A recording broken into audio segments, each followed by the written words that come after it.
folks. Once again, it's Mizpah from MMOBuff.TV. And as usual, yes, you know this line, I'm not sitting here by myself. I have some far more interesting people with me who you probably do want to listen to. We, of course, have Dustin, and we have Phill, and we have Heroes of the Storm behind us. But perhaps, gents, we could start by asking you to introduce yourselves. Let's play Pass the Parcel with the microphone. Hi, my name is Dustin Browder, and I'm the game director on Heroes of the Storm. And I'm Phill Gonzales. I'm a senior artist on Heroes of the Storm. So we can talk about game design, we can talk about art, both things of which the title's pretty rich with.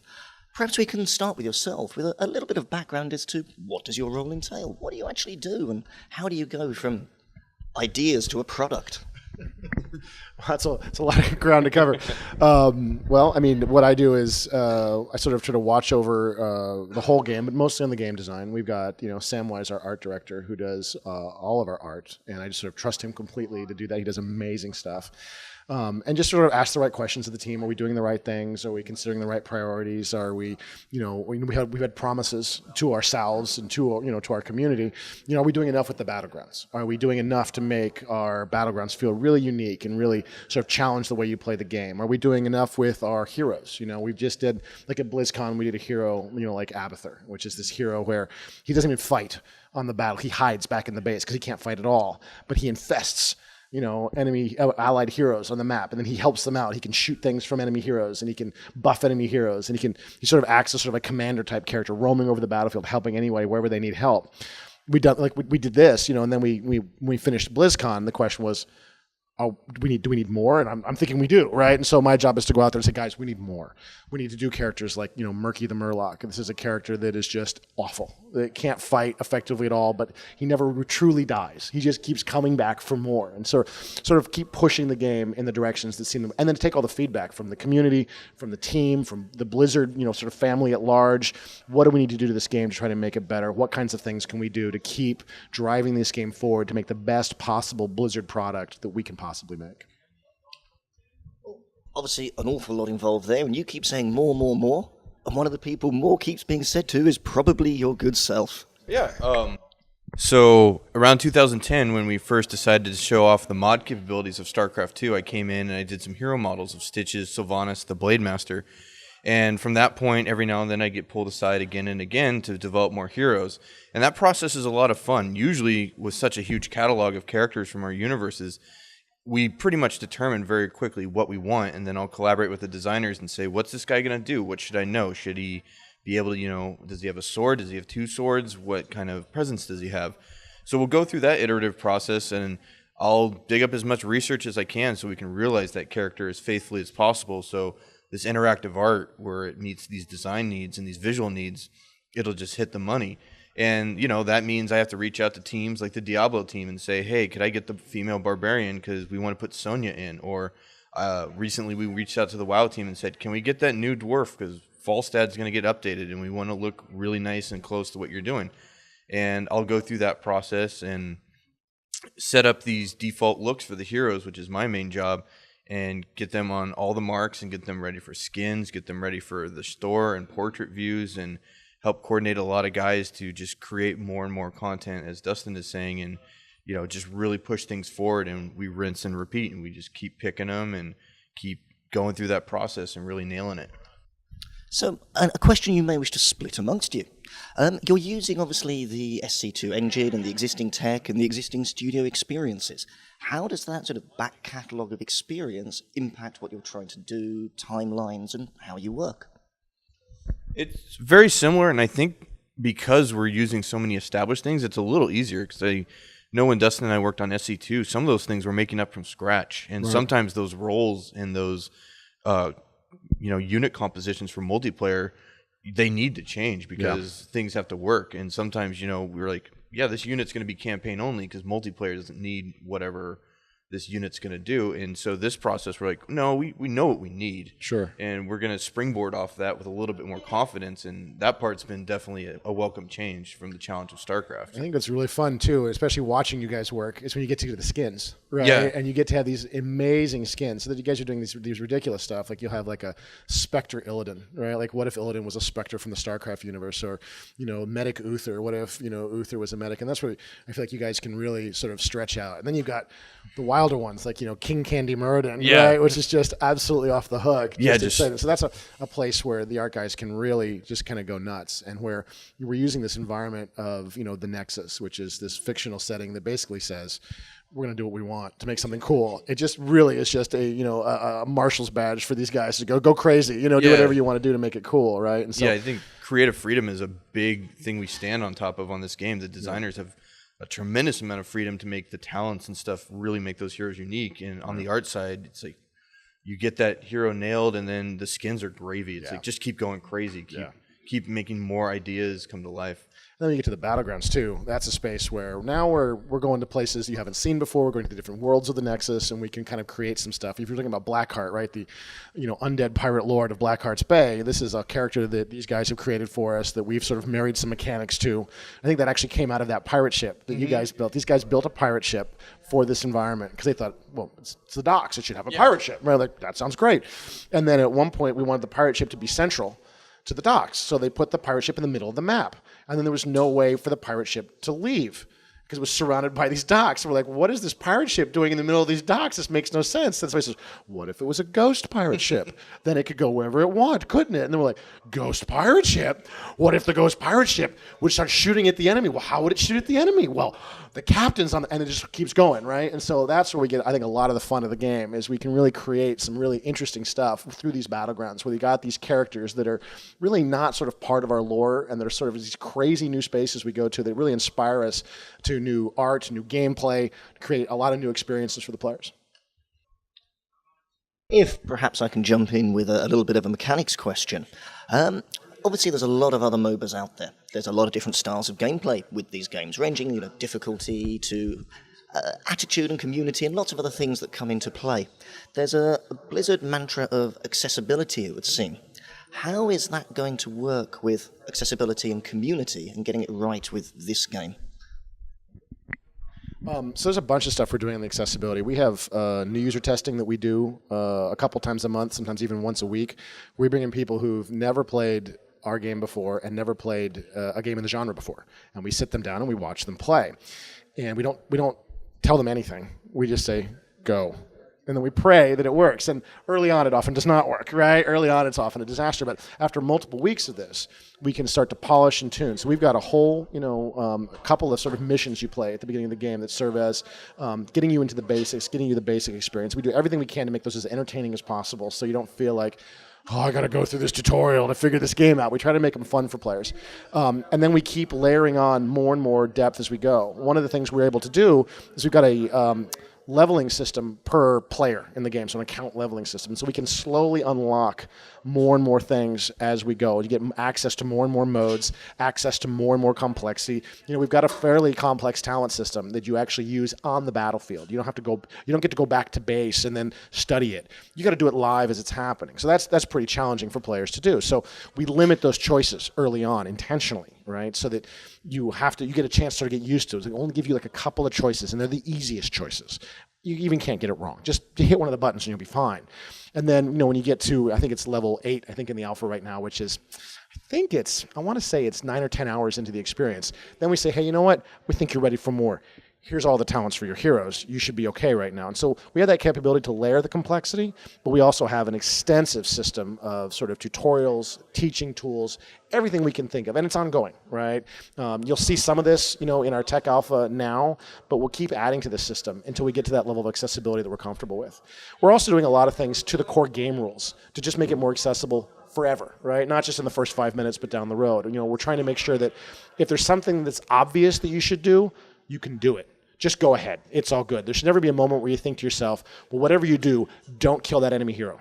Like, no. If you see an enemy hero, shoot him. Hit him with an axe. Whatever you want. Just hammer that hero. It's all good. Or you never should be a moment where you say, okay, now, it's important for a little while you don't kill the minions. Like, no. Kill the minions. By all means, kill them. Push them towards the enemy base. Drain the ammunition off of their towers so that base will be weaker down the road. And so since we're attacking sort of those core values and we're able to sort of reimagine the game at that level, that lets us build some of the accessibility in. And then anything we can't build in, we can try to layer on unlocks for players so they can get to a point where they understand the whole experience.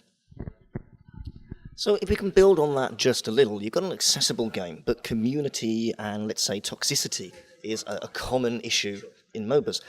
How are you looking to tackle toxicity to make this not only a fun game, but a place where you want to be and a place where you want to be playing? I think it's a great question, and it's something we're constantly trying to deal with and attacking. And we first started making the game, we started attacking it at a core level. We started saying things like, you're not going to be able to steal kills from your allies, right? It's all good. You're not going to have to worry about stealing, minion last hits from your allies. Everything's shared on the team. So you've got team levels, you've got everything's going to a single pool, so you're always working together. At no point are you going to do something that makes me fundamentally weaker. Because of shared levels and shared team levels, it's very even difficult to even really feed. 1 or 2 or 5 or 6 deaths, not that huge a deal in terms of the leveling experience. You may start losing objectives, you may start falling behind, and still, even then, I'll be honest, right? It is still a top-down strategy game on a team. You may have some thoughts about how the other players are playing, and that's real. But we're trying to make it as unpainful as we possibly could. At the same time, we're really trying to encourage our social systems to get players together with people that they know. And this is, we think, absolutely vital. We've seen this time and time again. The more you're in a pickup group, the more toxic you're likely to be. The more you're in a group with somebody you've at least seen before, the more you're like, well, I'm going to be as toxic as I dare, right? But I don't want to lose this relationship. So we're doing a bunch of things, like we're giving you bonus experience points if you play with your friends. Just straight up. Like, just play with people you know. And we'll just give you stuff. We'll give you gold. We'll give you anything. Just please play with people you know. It'll be a better experience. And we're really trying to push that element as well. But I don't know what the final solutions will be. We are attacking it at every chance we get, right? We're hammering at this problem.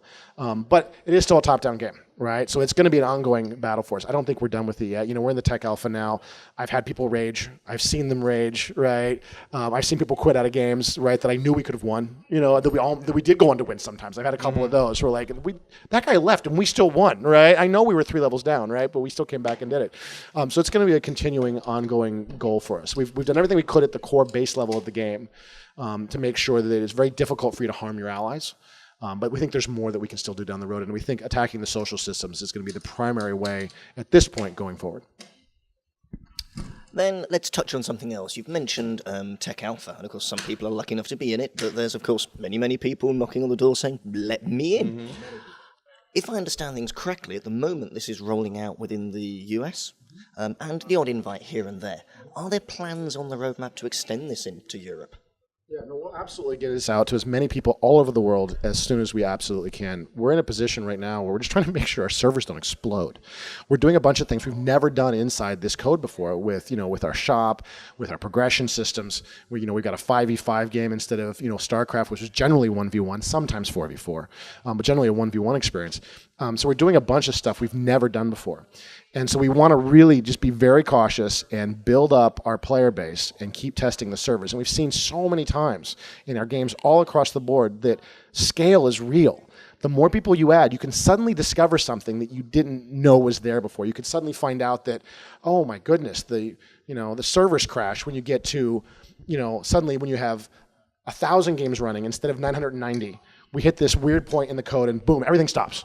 And so we're slowly adding people to the service. So we'll definitely get to a point where we'll be ready to roll it out to people, but we're not there. This is not a beta.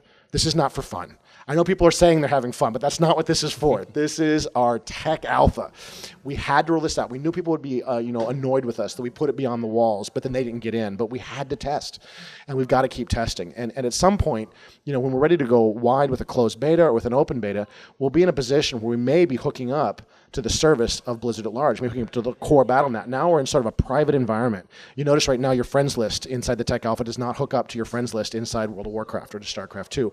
And the minute we connect up into that environment, now any mistakes we made could bring down a live service, right? We could do something that causes StarCraft to stop working. And that's not okay, right? People have paid us money for that service and they expect it to work. And so we've got to do everything to keep that service working. So the engineering guys, I think, being rightfully cautious in bringing just a few people at a time. And I know we're very aware that it's causing angst among a lot of players who's like, I want in, why can't I get in?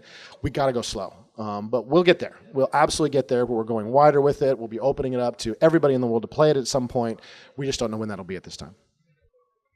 Perhaps then we'll look at the other side of the spectrum. We've talked about fun, accessibility, environment, and doing good things with the MOBA genre and with your IP. Perhaps you could touch on the other end of the spectrum, real competitive gameplay. Do you see that evolving beyond organically? Are there tools you're going to put in place to say, we'll create an esports scene, we'll create the high-end gameplay elements? I think the high-end gameplay elements will definitely be there. We're seeing it quite a bit in the tech alpha now, where there's distinct differences between the good players and the players who are still learning the game. And, we've got a bunch of systems in play that allow us to do that. Our talent system gives you custom talents per hero. So we can really balance these heroes to be very different from one another and have those talents be extremely meaningful choices. The example I always give was we had this point back early on in the process where we were talking about a talent for ETC, our Torn with electric guitar. And this is when we had a generic talent system that went across all characters in the game. And we said, we'll give him it'd be cool if he had a 50% cooldown talent. That'd be awesome because he can just rock out on his guitar. And the balance designer was like, that would be cool because his abilities aren't so powerful that we couldn't have him just firing off his abilities almost twice as fast. That'd be awesome. And then somebody said, yeah, but what if Nova gets a hold of that talent? She's going to be sniping twice as fast. And we're like, oh, yeah, that's not going to work. That's not going to work at all. Okay, so what can we have? You can have 10%. Because if Nova gets it, that's the best she can do. So ETC will live with 10%. And we're like, oh, that's kind of sad. Well, what? Could we give a special one just to him? Like, well, yeah, we could give just, I guess, a one-off. How would that work in the UI? Well, I don't know. We'll figure it out. Pretty soon, we kept hitting these kinds of moments over and over again where this guy wanted something special for him and that guy, and this girl wanted something special for her. Pretty soon, why don't we just make these custom per character? So when you look at the tech alpha now, I can definitely look at choices in that tech alpha that are not that great. Where I can go and I can ask somebody on the design staff and say, hey, Demon Hunter, level 1, which one's right? And they'll go, that one. Okay. And then I'll say, hey, Murden level 7, which one's right? And they go, I don't know. What are you doing? Who are you fighting against? What battleground are you on? Who's on your team? Are they any good? What's the story, right? Like, oh, I guess I'll figure it out. You know what I mean? So you sort of go off and deal with it. So the more we learn about the system, the more work we put in, I think you'll see that talent system become incredibly important to how you play the game and tons of depth for the players who are able to engage with it. Right now I play as Murden quite a bit, and I have a couple of different talent builds I go, depending on the map and depending on the enemy team composition. If I see an enemy team full of warriors, they got like maybe 2 warriors. Say there's an Arthas and Stitches on the enemy team. I know these guys are going to want to go toe-to-toe to me. But pretend I've got a bunch of DPS classes behind me. So I'm it. I'm the front line. I don't have to go toe-to-toe with these guys. So I've got this stun lock build that I go for. I'm stunning, and I can just stand a hammer and tongs. You want to stand toe-to-toe? I can do this all day, especially with a good healer at my back, right? And so that's how I build.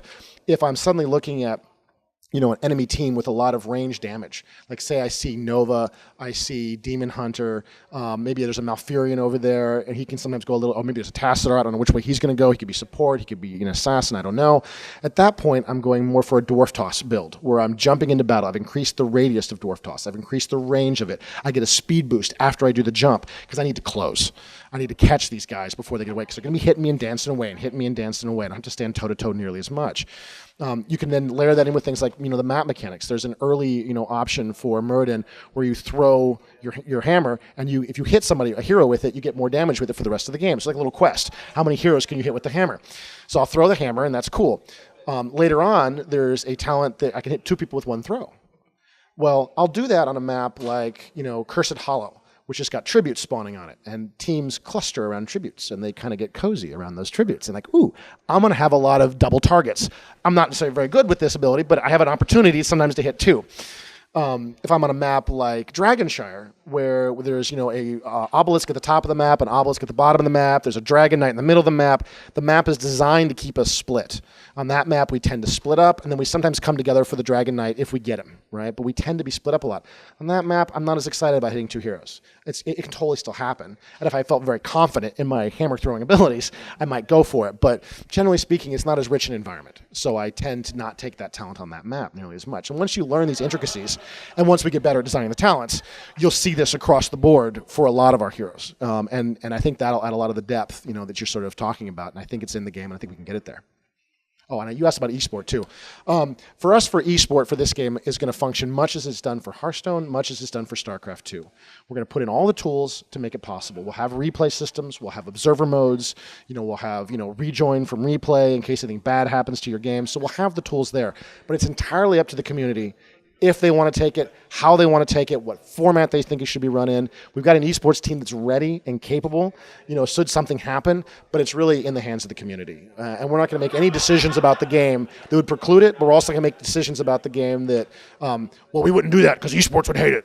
We're like, no, we're going to make a fun game. We're going to make a fun game that we think is fun to play with your friends on the internet tonight. That's what we're going to do, the game we want to play when we go home. And if it turns into an esport, that's awesome. If it doesn't turn into an esport, that's cool, right? We're really here to try to make the great game. And I think that probably gives us the quick preview that we're looking for because the clock is ticking. So guys, keep an eye on the channel, MMOBuff.TV. I'm going to have to pick these guys' brains for some builds. You're going to see me streaming this in the next few weeks. So, hey, thank you very much for your time, gents. Once again, this is Mizpah from PAX for MMOBuff.